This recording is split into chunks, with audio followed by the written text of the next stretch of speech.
Welcome to the InfoSec Insider podcast, brought to you by URM, the UK's leading information and cybersecurity specialists. Hi, my name's Annie and I'm here today with Alastair, Stewart and Tibor Laczko. Welcome to another episode of InfoSec Insider. So today we're going to be talking about periodic activities in the PCI DSS. So my first question for you guys is, why did PCI DSS version 4 move away from prescribing fixed frequencies for some controls and towards risk-based intervals? Flexibility was their key word for version 4, I think, wasn't it, Tibor? It was flexibility, wasn't it? Yeah, I think PCI is known to be a very black and white standard. So whatever the standard says, you need to do it. I think the council wanted to show, as you said, a little flexibility to like, okay, so there are certain things that, you know your organization best, you should be able to decide, but they still put it in a very controlled manner, right? So you still need to do a targeted risk analysis and so on. So it's not just like pull a number or a frequency out of thin air. Yeah, they couldn't quite let it go, could they? They had to retain some prescriptiveness even when they said you can decide. So, but it ultimately, because you find that they don't update the standard that often. It's quite a long update cycle, and so it needed more flexibility to be able to cope with changes and new technologies and new systems. So it was all part of a flexibility drive. Yeah, but again, I think that the important bit is, PCI didn't abandon the set frequencies. Yeah. It's just for certain stuff they allow some flexibility for customers or clients. And are organisations embracing this flexibility, or are most still defaulting to sort of more traditional frequencies such as quarterly, 6 monthly or annually? I think so, yeah. Some of my clients are, when they get the opportunity to go, well, actually, we want to do this at a different frequency for this and this reason, they're going with it. Although I think most of them are still going, well, industry standard was 6 monthly before this, so we'll keep doing it that way. Yeah. Plus, I think several... they already have their policies and procedures drawn up. They already have the procedures working. So if they make a change, sort of like rock the boat, if your compliance calendar, something falls out, all of a sudden that activity is actually not being performed because it should have been, but now we changed the frequency, so you can just get lost in the noise. Yeah, it's a mixed uptake, I think. And what mistakes do you most commonly see when organizations define their own control frequencies? They underevaluate their risk, I think.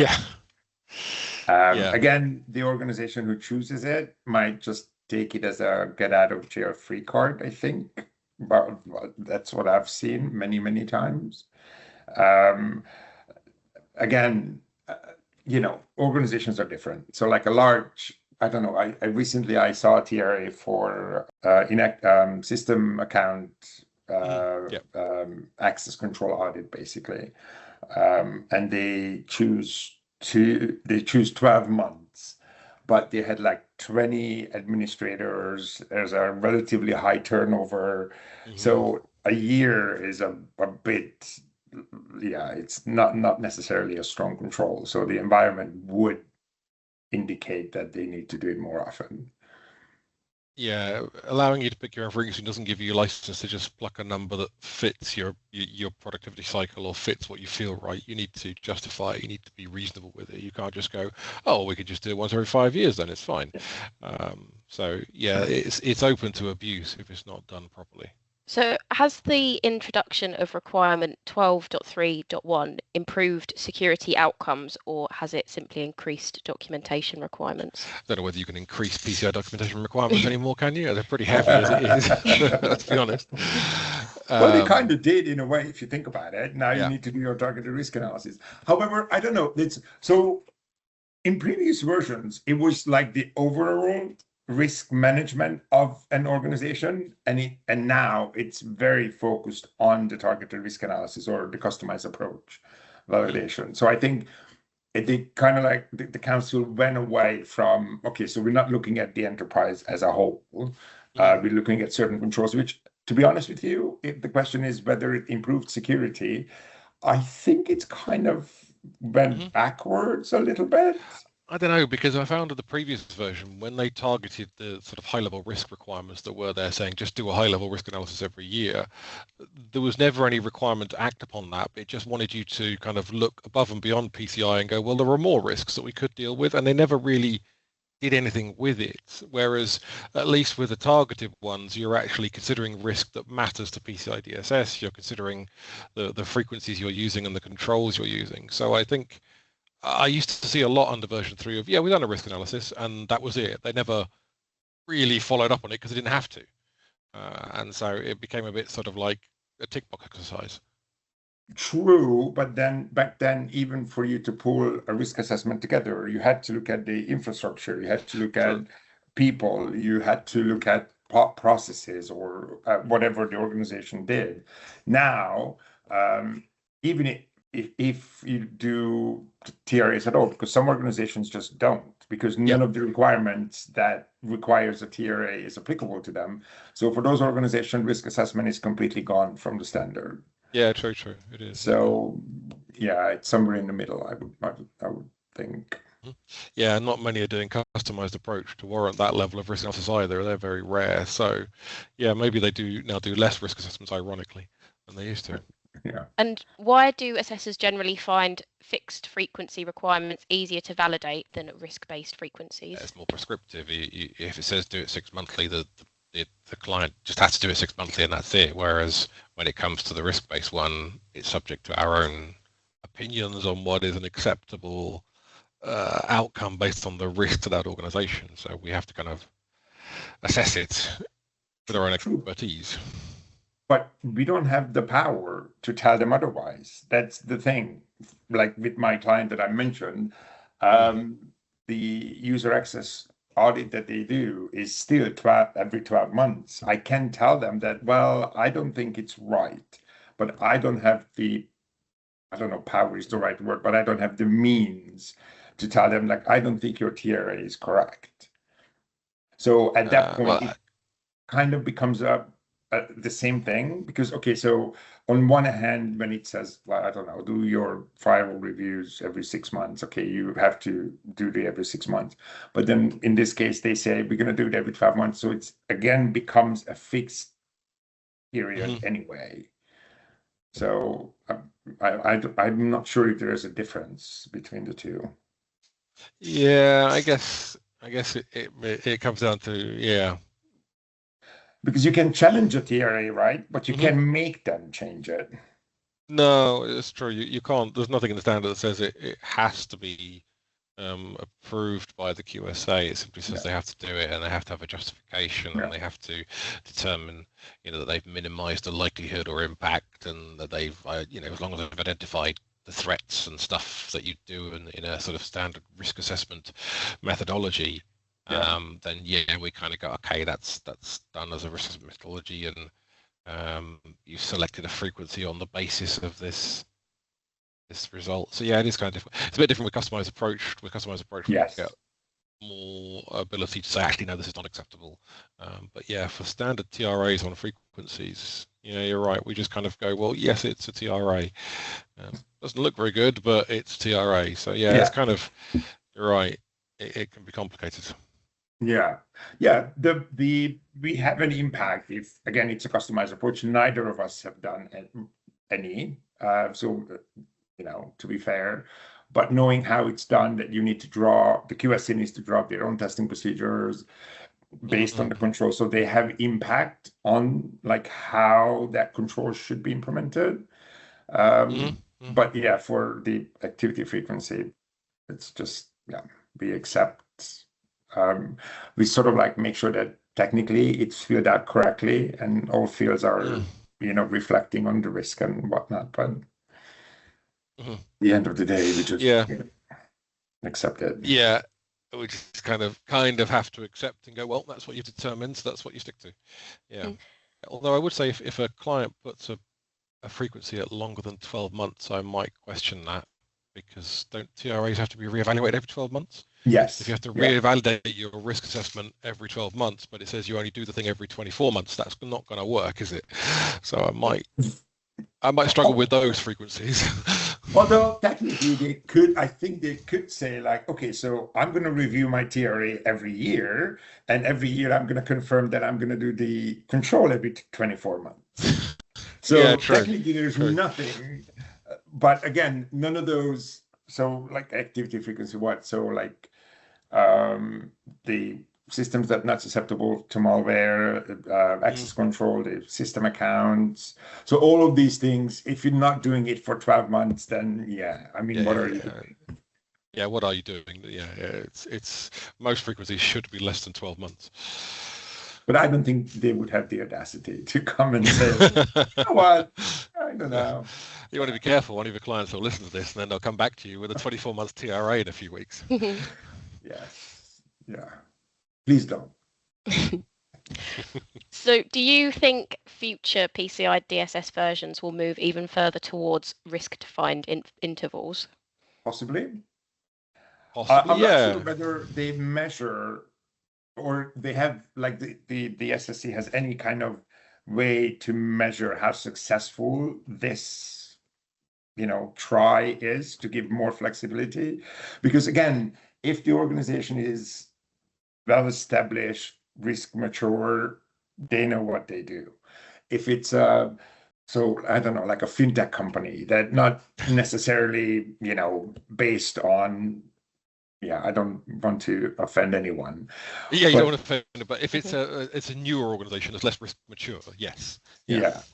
Then if you give them the ability to, pick and choose kind of frequencies more than what's already allowed in the current version, I'm not sure how well that would bode.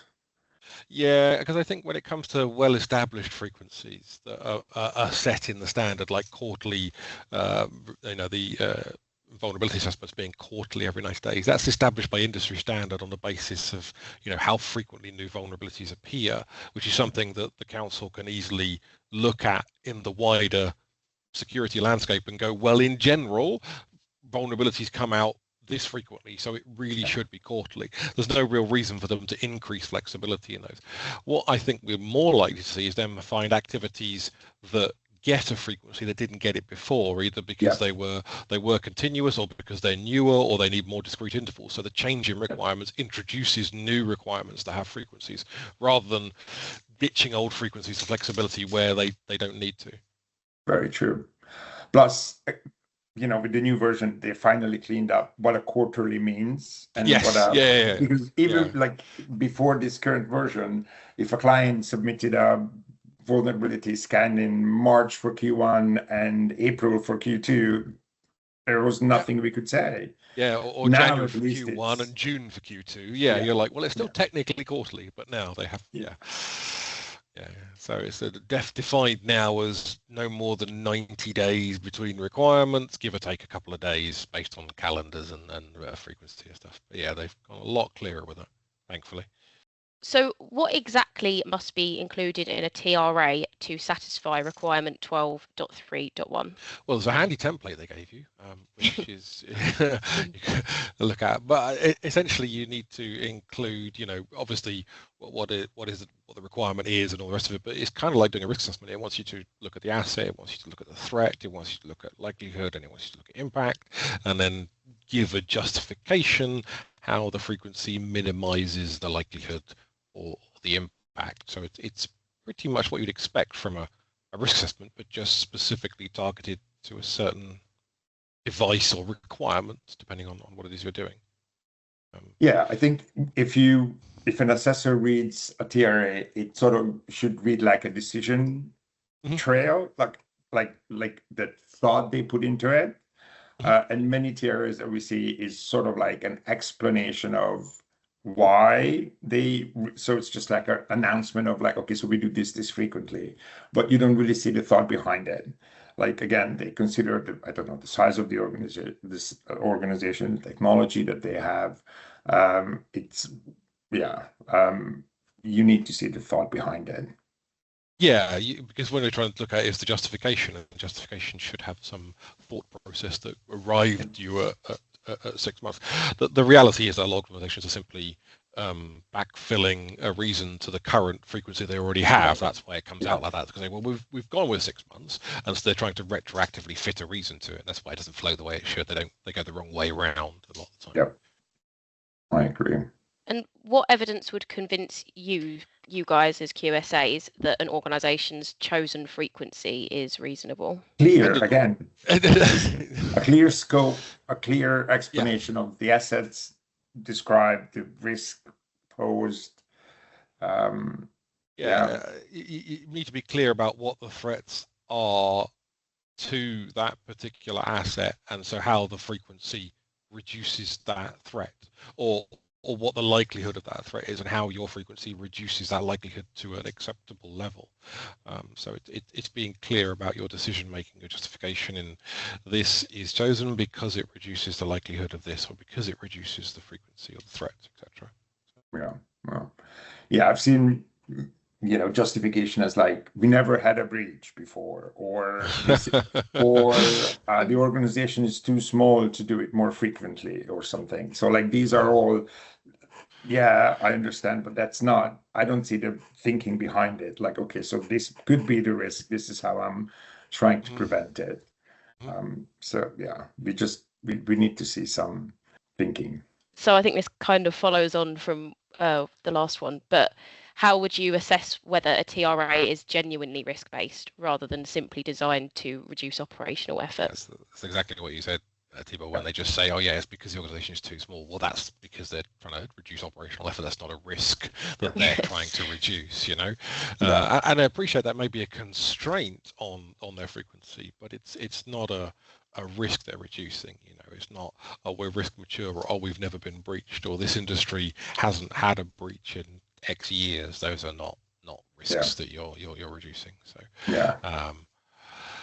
or we don't have anybody who's capable of doing this,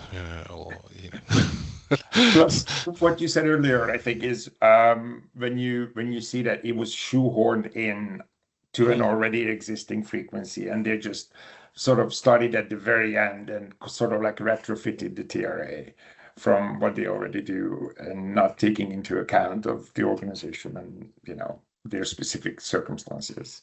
If the standard gives a fixed frequency, but an organization's environment is low risk or highly automated, do they need a customized approach to do it differently? Yes. If they want to do it less frequently, yes. If you want to do it more frequently than the standard suggests, no, you can do that. That's fine, because it's a minimum frequency. But if you want to do it less, yes, you need to do a customized approach to do something differently. Yeah. And I'm wondering, because there are certain requirements that are not eligible for a customized approach. I think one of them is the ASV scan. Yeah, the core ASV scans. Yeah, I'm pretty sure it's not eligible for customized approach. They don't give any flexibility. You do it or you don't. That's it. Yeah. There's a couple of others. Something about the one about storing sensitive authentication data is not customized. There's quite a few in requirement 3, I think. But if again, I don't have the standard in front of me, but I think ASV scan might be one of those as well. It is. But if you do want to do something that does have a frequency quarterly, but you want to do it annually, you've got to do a customized approach. You're not doing the standard, so you're doing something different and stuff. And so, genuinely, I don't think it'll be worth the effort for a lot of those requirements to do the whole work of a customized approach just because you don't want to do something every 90 days. You want to do it once a year. It'd be easier just to do it every 90 days, I think. So. Yes, plus you would introduce a whole world of trouble with the customized approach. Number one, drawing it up. It's just running an ASV scan every 3 months is like, come on. It's just so much easier to do, isn't it? Yeah, absolutely. Yeah. Can one TRA cover several periodic activities, or does each requirement need its own risk analysis? Each one is its own, right?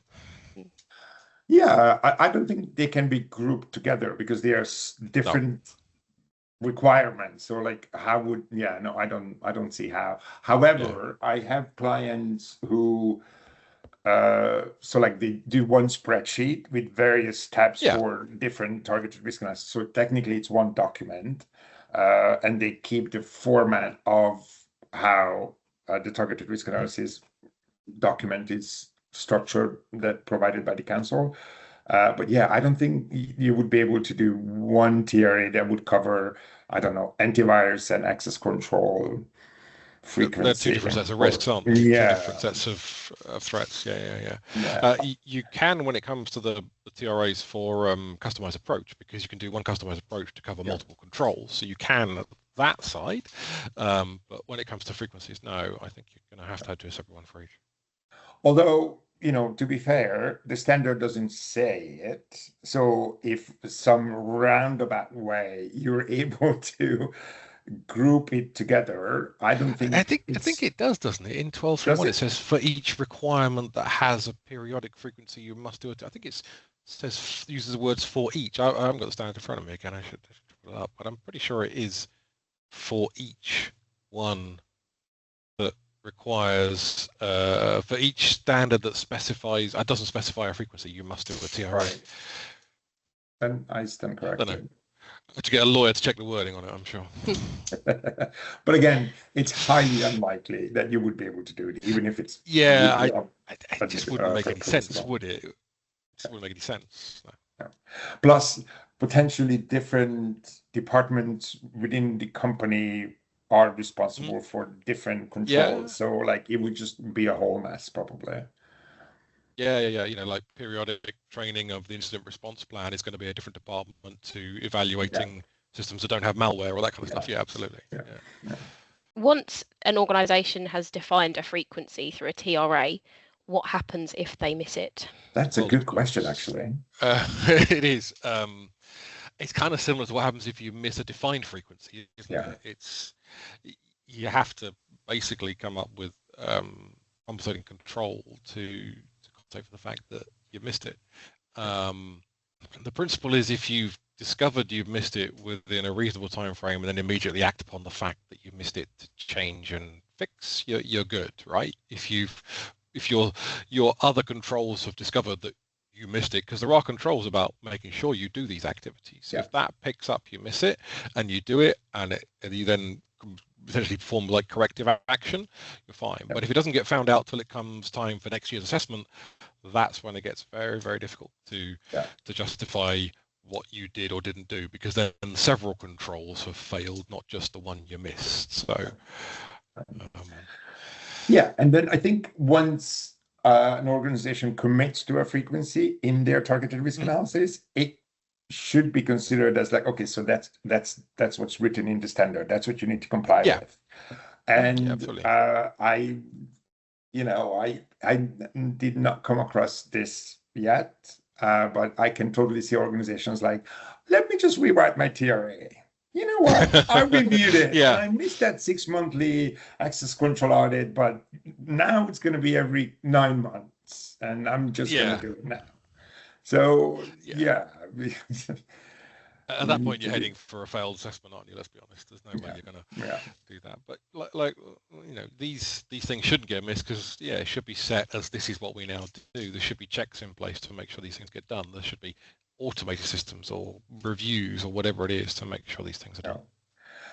And if you think about it, I think the council with version 4 did kind of proactively supporting the clients with 12.4, that you have your GRC, reviews of, so have the firewall rules have been reviewed, have this, so there's a list of activities that you need to do periodically, quarterly, whatever.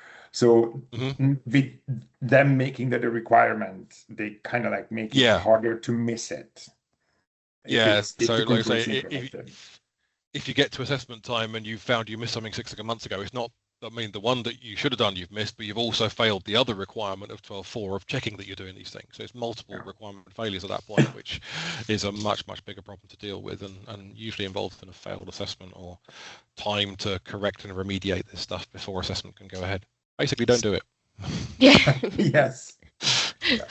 So just looking now a bit more specifically at the requirement around periodic evaluation of systems not considered at risk from malware, what factors should determine how often malware susceptibility evaluations are performed, and how aggressive should organisations be when declaring systems not at risk for malware? The second part of that, not at risk for malware, the simple check I tend to go with is, does an anti-malware product exist for your system? If so, there's a demand for it. Therefore, there must be malware out there.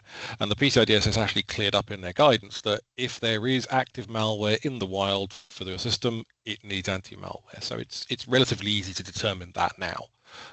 If organizations push back and say, well, we've never had a malware incident on this system, you go, well, that doesn't mean it's not at risk. The first one is a little bit more... Well, I think it depends on the system, the operating system. For example, I don't know, like some organizations still run IBM AS400s. You're never going to install antivirus on AS400. It's never going to happen. And if they need to find a frequency to check that, I'm okay, do it every 12 months because like it's not going to happen. If it's an emerging technology, or for me it depends on the technology itself, hardware. I would look at the sector that technology is in. So is that technology evolving in a sector that's at risk of malware? Is it a targeted sector? Is it home-based IoT systems?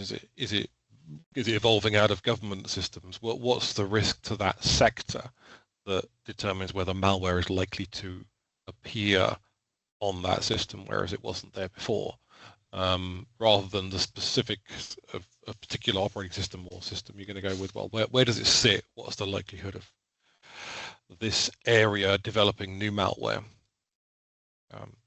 It's a tough one because it's something that organizations are basically trying to guess whether malware will exist for a system in the future or not, effectively, is what they're trying to do with this.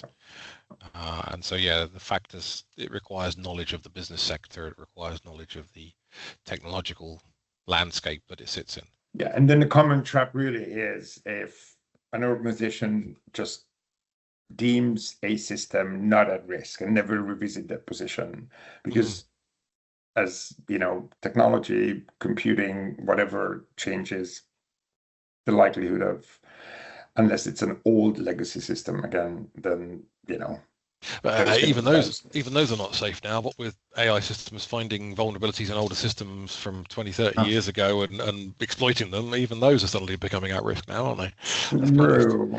So it's those kind of things you should look at really when you're looking about this. Is what's the chance of someone wanting to develop a malware or a piece of dodgy software for this in the future? It is a difficult one to do, I will admit that. Plus, I guess maybe, I don't know, whether it's internet facing, whether it's a segmented section of your internal environment that air gapped for, there could be 100 different scenarios. So all of that should be taken into account before you come up with a frequency. I think the other difficulty is that it's rare I come across an organization that has a system that's not at risk from malware in this day and age. The vast majority of organizations are using all the common systems, Linux, Windows, and all that kind of stuff, which is absolutely susceptible. It's not, in fact, I can't recall the last time I have come across it, but it was a long time ago. I can't recall recently coming across a system that didn't need anti-malware, although it's going to annoy all the Mac users out there, I'm sure. Well, if you think about like an immutable operating like Bottle Rocket, there's no package manager, there's nothing that So there are technologies out there that are less of course there are. I just don't think I've come across any recently. Probably like 2-3 years ago, people are running Red Hat Linux. It was like, it's not susceptible to viruses. I'm like, really? Really? Like, for the longest time, it was like, Linux, no viruses. And I never agreed with that stance, but you're right. Lately, it has changed. I've noticed a shift in Linux administrators accepting that the time has come. So, looking now at the application and system account reviews requirement, why are system and application account reviews often overlooked, and what risks emerge when these reviews are conducted too infrequently? I think the problem is that they're not human accounts, and we are accustomed to manage human accounts. So there's like tickets to create an account. There's HR records, there are termination records, accounts are disabled, password change is enforced for humans regularly. For system accounts, you can enforce password change and whatnot, but those are just like out of sight, out of mind a little bit, I think.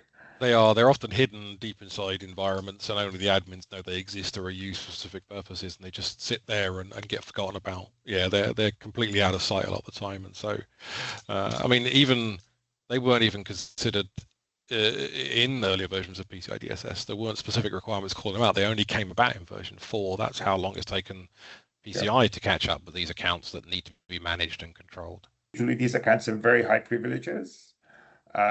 So if they get compromised, they can do a lot of damage.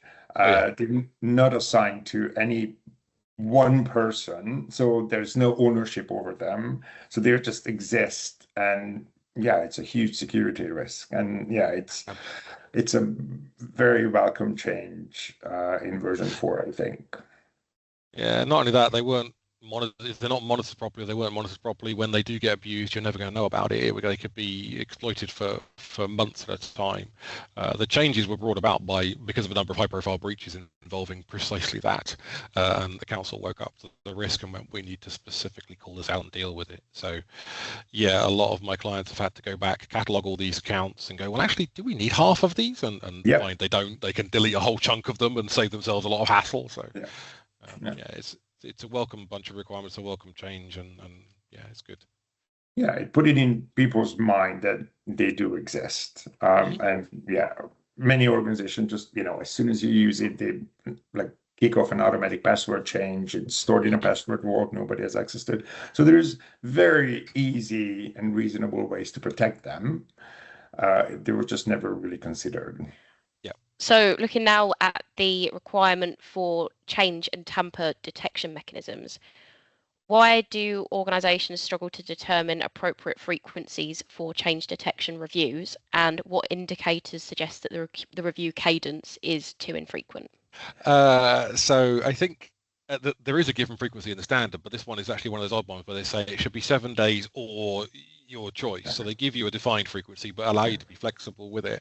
And I think what most of the organizations I've come across struggle with is that you get a lot of noise. If you set up change detection on system files and you're alerting too much, because these system files change a lot sometimes when they're being accessed by other systems and they're being edited or updated. Every time you do a patch, these files can change. So you get an awful lot of noise. They turn the frequency detection down because they don't want that noise. And as a result, they miss stuff. It's when first installed, it's like notification after notification after notification, and then it takes a lot of effort and conscious planning of tuning out what's not necessary. But more often than not, at some point, system administrators just get frustrated, I think, and they just turn it down. It's like, just shut it off. I'm not interested, or just put it in like a mailbox somewhere at the back of nobody ever looks at it. So The worst one for that is the system time changes, because NTP protocol updates system time a lot to keep it precisely in time, and you don't need to know it all, and they get fed up with it. So any time a code is deployed, there's a change. So and in a containerized environment, in a dynamic environment, it's just like thousands of these records come and go, and just really. It's just infrastructure as a code where you're spinning up boxes and spinning them down every month instead of patching them. You get an awful lot of changes to these files and stuff. So it gets very noisy, and administrators get fed up with it and just turn it off. It's the old car alarm syndrome, isn't it? You hear a car alarm, everybody just ignores it because, well, it's just another car alarm. It's the same thing. So last question for you guys. Could continuous monitoring eventually remove the need for some periodic activities? Hopefully. Hopefully. Because continuous monitoring is much more likely to pick stuff up, and it will pick stuff up more often than a periodic activity. We are seeing that in some places, because the requirement around periodically reviewing logs of non-critical systems. Generally speaking, all logs are reviewed in real time by systems and SIEM systems and solutions now. So we've seen it with that. And it means attacks are picked up quicker, inconsistencies are picked up much quicker, and any security professional will tell you that the time between a breach happening and it being detected is far too long, generally speaking, for most breaches. They go on for too long. They should be detected quicker. Yeah. Plus, in some instances, for example, I have a client who, for internal vulnerability scanning, they run a continuous scan. Mm-hmm. Yeah. But so we were discussing, okay, so are we going to do like a customized validation? Because you're not doing quarterly scans, or every quarter you're going to press a button and it's going to spit out a report and then you save it.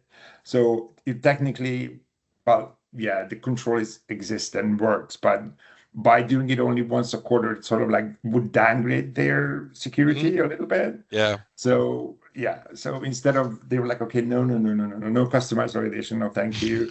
So they're pressing a button once a quarter, and they have an internal vulnerability scan report that is in line with the that's pretty much the very definition of just ticking a box for the standard's sake, because what you're doing is far more secure. You're doing continuous monitoring, and there's a lot of those products now. There's a lot of continuous vulnerability management products now appearing that are very good at what they do. So, and then with AI and the technology, this is where I think the industry is heading anyway.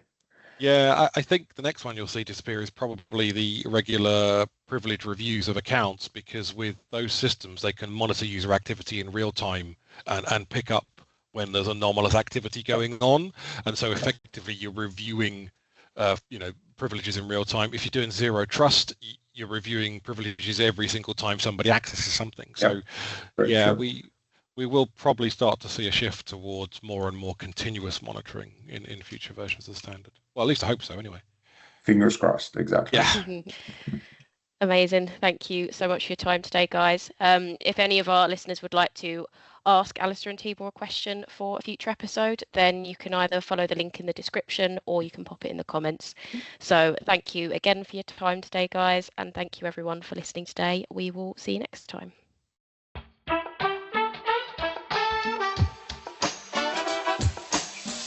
If you've enjoyed this podcast, we would really appreciate it if you could spare a moment to leave a rating or review at ratethispodcast.com/InfoSec Insider. To listen to more episodes, you can find us on Spotify, Apple Podcasts, YouTube, and Podbean. Thank you for listening to URM's InfoSec Insider podcast. For more information, visit our website at urmconsulting.com.